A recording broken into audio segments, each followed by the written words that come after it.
আচ্ছা, আমরা কিছু এক্সট্রা কোয়ালিটি সম্পর্কে অর্থাৎ সেলসম্যানের এক্সট্রা কোয়ালিটি সম্পর্কে আজকে ডিটেলস বলবো।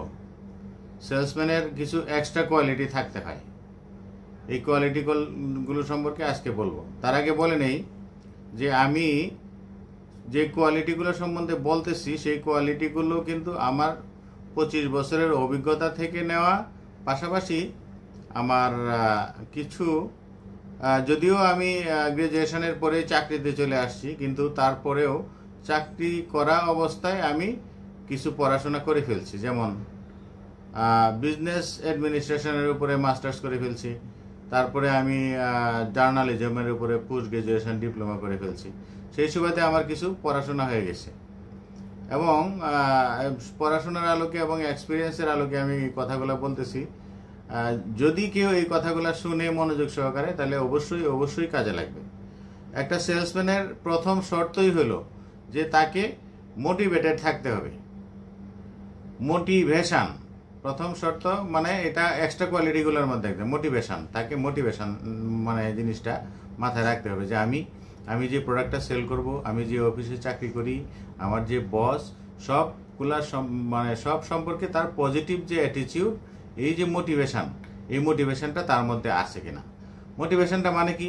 প্রথমে আমরা বলি যে আমি যখন কাজটা শুরু করব দিনের প্রথমে, যে আজকের দিনটা আমার, আজকে সারাদিন আমি ভালো কিছু করব। অবশ্যই আজকে আমি আমার টার্গেটের যে অংশটা আজকের জন্য নির্ধারিত আছে সেটা আমি অবশ্যই পূর্ণ করব। এরকম একটা মোটিভেশন অবশ্যই একটা সেলসম্যানকে থাকতে হবে। হ্যাঁ, আর এই সেলসম্যানের এই মোটিভেশনটা তৈরি হয় কোথায়?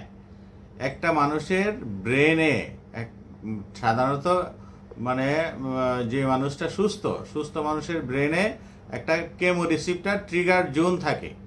এই ট্রিগার জোন থেকে মানুষের অ্যাঙ্গারনেস, মানুষের পজিটিভ মোটিভেশন, হ্যাঁ, মানুষের ক্রাইনেস অর্থাৎ সরু, এগুলা ওই কেমো রিসিপ্টার ট্রিগার জোন থেকে তৈরি হয়। তো কেমো রিসিপ্টার ট্রিগার জোনটা এটা কিন্তু নিজেই নিয়ন্ত্রণ করা যায়। একজন সেলসম্যান মানে চিন্তা করবে যে আমি অলওয়েজ পজিটিভ থাকব এবং আমি এই কেমো রিসিপ্টার যে ট্রিগার জোনটা আছে, ট্রিগার যেন আমার না চাপে, আমি যখন কখনো অ্যাংরি না হয়ে যাই, কখনো সরু না হয়ে যাই। হ্যাঁ, এই যে কেমো রিসিপ্টার ট্রিগার জোনের কথা বলতেছি, এই ট্রিগার জোনটাকে তাকে নিয়ন্ত্রণ রাখতে হবে। এটা হলো মোটিভেশন। আর মোটিভেশনের পাশাপাশি যে জিনিসগুলা মানে ব্রেনে রাখতে হবে সেটা হচ্ছে যে অবশ্যই তাকে মানে একটা জিনিস মানে মাথায় রাখতে হবে যে আমি এরকম যোগ্যতা সম্পন্ন হব যে আমি মানে পানির উপরে হাঁটতে পারি, ওয়াক অন ওয়াটার। হ্যাঁ, তারপরে কি বলতে পারে যে ওয়ার্ক আন্ডার প্রেশার, মানে work under the environment like pressure cooker. অর্থাৎ একটা প্রেশার কুকারের যে এনভায়রনমেন্ট থাকে, এই এনভায়রনমেন্টে আমার কাজ করার যোগ্যতা থাকতে হবে। এটা মানে আরেকটা জিনিস হলো যে আমাকে 10টা হাত থাকতে হবে। মানে 10টা হাত কার থাকে, মানে বলে অনেকেই বলে যে না 10টা হাত মানে দুর্গার 10টা হাত থাকে। আসলে কি তাই? 10টা হাত মানে একসঙ্গে কাজ করা যায় তা না। মানে আমি এত দ্রুত এত ভালোভাবে কাজগুলো করবো যেন আমাকে 10টা হাতে কাজ করলেও যেন আমার কাজটা মানে খুব ভালোভাবে সম্পন্ন হয়। আরেকটা জিনিস হলো যে 10 হেড 10টা মাথা, আমাকে চিন্তা করতে হবে, মানে খুব দ্রুত চিন্তা করতে হবে। 10 হেড কার থাকে? দশমুণ্ডু রাবণ বলে। হ্যাঁ, দশমুণ্ডু রাবণ। অর্থাৎ মানে এগুলা প্রতীকী কথাবার্তা, কিন্তু আসলে কথাগুলো কিন্তু সত্যি। একটা সেলসম্যানের যদি এরকম থাকে যে আমি অনেক বেশি চিন্তা করব, অনেক বেশি আমি মানে করব, মানে ব্রেনটাকে খাটাবো আমার সেলসের জন্য, হ্যাঁ, তখন সে অবশ্যই একটা রেজাল্ট মানে নিয়ে আসবে। আর একটা জিনিস হলো think out of the boundary. আমি যে জিনিসটা চিন্তা করব এটা যেন অন্য কেউ চিন্তা না করে। হ্যাঁ, অন্য কেউ চিন্তা করে নাই এখন পর্যন্ত, এই ধরনের আমি একটা চিন্তা করব। Think out of the boundary, যে কি চিন্তা করলাম আমি, যে আমি চিন্তা করলাম যে আমি আজকে ট্রেডিশনালি অফিসে যাব, অফিস থেকে চা খাবো, বের হবো, সবার সঙ্গে সব ভিজিট করবো, ইত্যাদি ইত্যাদি ইত্যাদি। না না, এরকম না। হ্যাঁ, তো মানে ট্রেডিশনালি কি হবে যে ট্রেডিশনালের বাইরে চিন্তা করাটা কি বলা হয়? Think out of the boundary. আর কি হবে যে আপনার ব্র্যান্ড ভ্যালু যাদের আসে, ব্র্যান্ড ভ্যালু যারা নিয়ে কাজ করে তারা খুব ইজিলি কাজ করে, কিন্তু ব্র্যান্ড ভ্যালুর বাইরেও মানে কাজ করার মানে যে ক্যাপাবিলিটি, এটাকে একজন সেলসম্যানের থাকতে হবে যে আমি একটা মানে নন ব্র্যান্ডেড প্রোডাক্ট নিয়ে কাজ করি, কিন্তু আমি কিভাবে কাজ করব। এখানে প্রশ্ন একটা চলে আসে। যেমন আমি একটা ড্রামা সম্বন্ধেই বলি, জর্জ বার্নার্ড শোয়ের একটা ড্রামা আমি পড়েছি, আর্মস অ্যান্ড দ্য ম্যান। একটা মানুষের আর্মস যদি ভালো না থাকে, তাহলে সে যুদ্ধটা করবে কি করে।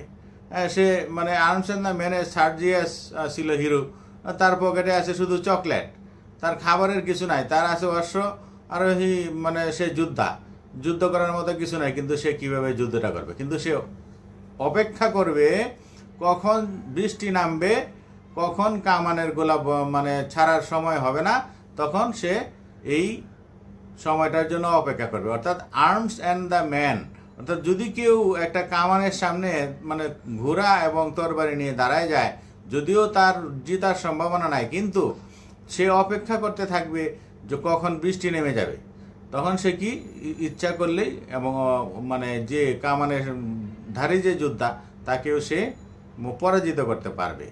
এই রকমের মেন্টালিটি থাকতে হবে। আর কি হচ্ছে, আর একটা জিনিস হলো যে আমি বলি যে প্রোডাক্ট যেমন মানে আউট অফ দ্য বাউন্ডারি যে চিন্তা করার কথাটা বলছি আমি, আউট অফ দ্য বাউন্ডারি চিন্তা করাটা কি, যেমন অনেকেই এখন স্কিন কেয়ার প্রোডাক্ট নিয়ে নামছে, মানে সাউথ কোরিয়া থেকে স্কিন কেয়ার প্রোডাক্ট মার্কেট ভরে গেছে।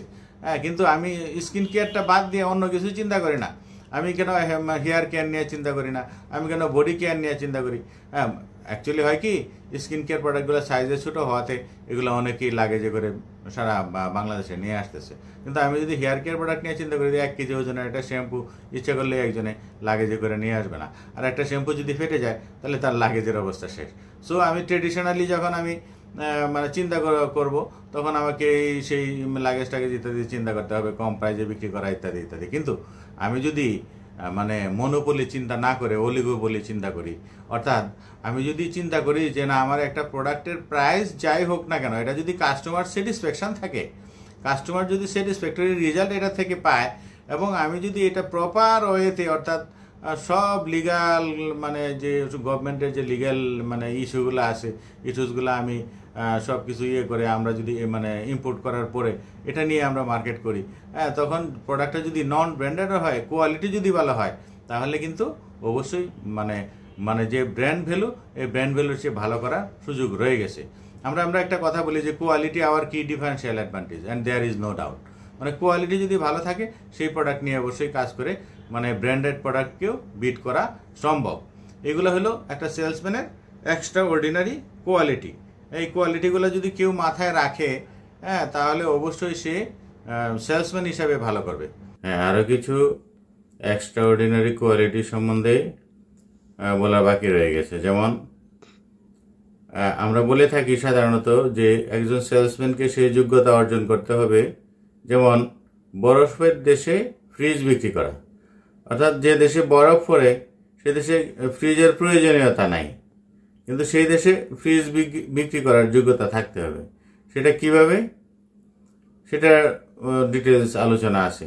তবে সিম্পল একটা কথা হলো যে রেফ্রিজারেটর একটা নির্দিষ্ট তাপমাত্রায় থাকে, কিন্তু বরফ যখন পড়ে তখন তাপমাত্রা হয় অনেক বেশি হয়ে যায়, মানে নিচে হয়ে যায়, অথবা মানে যে জিনিসগুলা বরফ আচ্ছন্ন হয় সেই জিনিসগুলা মানে এত বেশি ফ্রিজে হয়ে যায় যেটাকে আর মানে ব্যবহার করার উপযোগী থাকে না। সেই জিনিসটাকে মানে ওই ফিচার অ্যাডভান্টেজ অ্যান্ড বেনিফিটের মধ্যে ফেলে দিয়ে, অর্থাৎ একটা জিনিসের ফ্যাবের মধ্যে ফেলে দিতে হয়। অর্থাৎ যে তোমার ফ্রিজটার এই অ্যাডভান্টেজ আছে, তোমার ফ্রিজ ব্যবহার করার এই বেনিফিট আছে, এবং এই জিনিসটার এই ফিচার আছে, এই জিনিসগুলা কাস্টমারকে বুঝায় তারপরে বরফের দেশে ফ্রিজ বিক্রি করার মতো ক্যাপাবিলিটি মানুষকে রাখতে হয়। আরেকটা জিনিস হলো যে অন্ধের দেশে আয়না বিক্রি করা। অন্ধের দেশে কি আয়না বিক্রি করা যায়?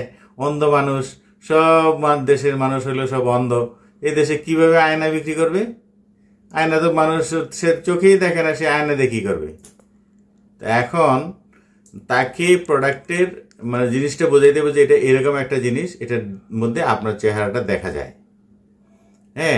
আপনি হয়তো কিনছেন না, কিন্তু আপনার মানে যে সন্তান হবে সে হয়তো অন্ধ হবে না, অথবা আপনি এই ধরনের একটা টপিকস মানে ফিচার, এই যে আমি বললাম যে ফিচার, অ্যাডভান্টেজ এবং বেনিফিট এমন সুন্দরভাবে সাজাইতে হবে, এমন গোছানোভাবে সাজাইতে হবে যে তাকে বুঝাইতে হবে যে মানে এই জিনিসটা আপনার সামহাও এখন দরকার না হইলেও পরে দরকার হবে।